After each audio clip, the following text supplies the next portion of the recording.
Morning. I'd like to welcome you to our FESA 3105, which is Emergency and Disaster Planning for summer 2018. Just a couple of things that I wanted to remind you of. First, I'm Beverly Walker. I'm your instructor for those of you that may not know. I know some of you are just starting this summer, and so welcome to the college and welcome to the course. Just a couple of things that I wanted to go over with you about summer semester particularly, but also this class. Summer semester is short. Remember that. It's 8 weeks instead of the traditional 15-week semester. So while that sounds really great, you still have a lot of work to do in those 8 weeks. So don't get behind. Your syllabus, you'll find your syllabus on the course site. Once you log in, when you go to content, you'll see where the syllabus is, and it outlines for you on the last page. This is probably the important page that tells you what you need to do and when everything is due. I've broken the class up into 5 different modules. You'll notice that we're going to be skipping some chapters. We're skipping chapter 13 and 14, which are natural disasters. We have another course that covers that material. And so we're going to, for the sake of time, we're going to leave those out. So you have about 2 weeks per module. The last module, module 5, is just 1 chapter, so it's very short. You're going to kind of cram that in there. There is a quiz for each chapter. There's 3 chapters in each module. So you're going to have to read fast and work hard. So just keep that in mind as we go through this. There's not a lot of grace period at the end of the semester when grades are due. You have some writing assignments. You have, as I say that, I don't see any writing assignments on the syllabus, but there are discussion questions. You do have a written project that you'll find the directions for that on the course site. I'm going to access that right now, and I will tell you what that is. It is basically to select a natural or man-made disaster that's occurred within the past 10 years. A lot of people choose the Katrinas.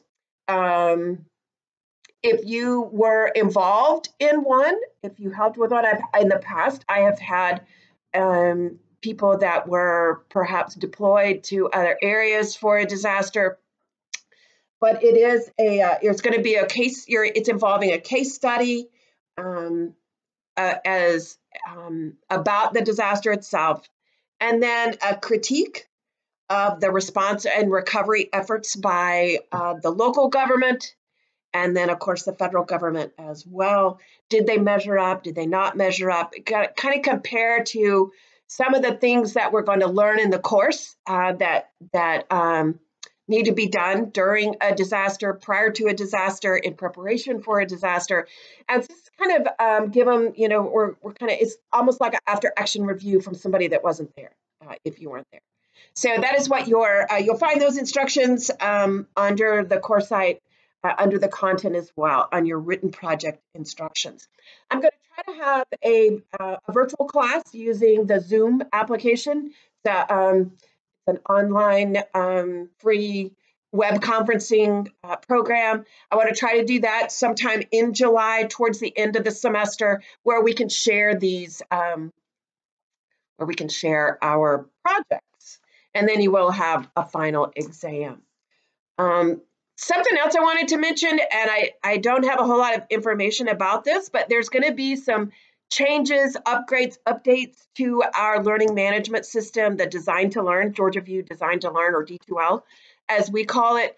It's going from, I can't even tell you, it's called Daylight or something. It's still D2L, but it's a newer version.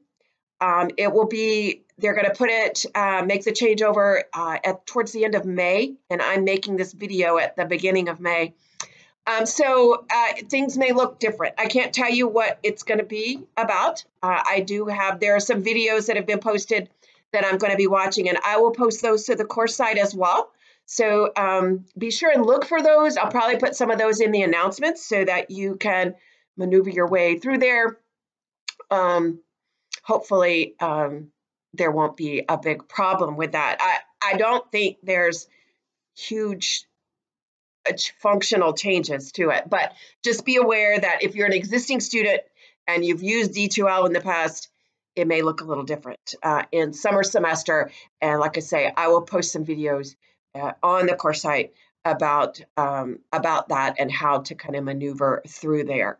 I'm trying to think if there's anything else that I need to tell you, and I don't think that there is, except just keep up with the course. This, the book is not that old, but it's probably dated by now, because every time there's a disaster, we learn something new from, especially at the federal level, but also at the local level. Also, keep in mind that when we talk about a disaster, we usually think about hurricanes, tornadoes, maybe some snow down here. But it can be something as, as for some of us, an apartment fire. That can be a disaster. And as we define what a disaster is, it's something that taxes the local resources. And so for many departments, especially in outlying areas, not in a metropolitan area, disaster can be defined in a lot of different ways. So that's it for the introduction. Let me know if you have any questions or problems, and especially with the new D2L thing.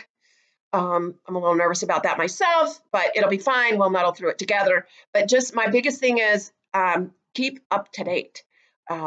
Stay current in the course. Don't get behind. And we'll all get through this together. I hope that it's a very meaningful course. There's a lot of knowledge in the class, and I hope that we'll be able to share about some of the different things that we have experienced in our role as emergency responders in order to help others, kind of share that information to help others be more prepared. So I'm glad to have you here this semester. It's going to be good, and thanks so much. Let me know if you have any questions.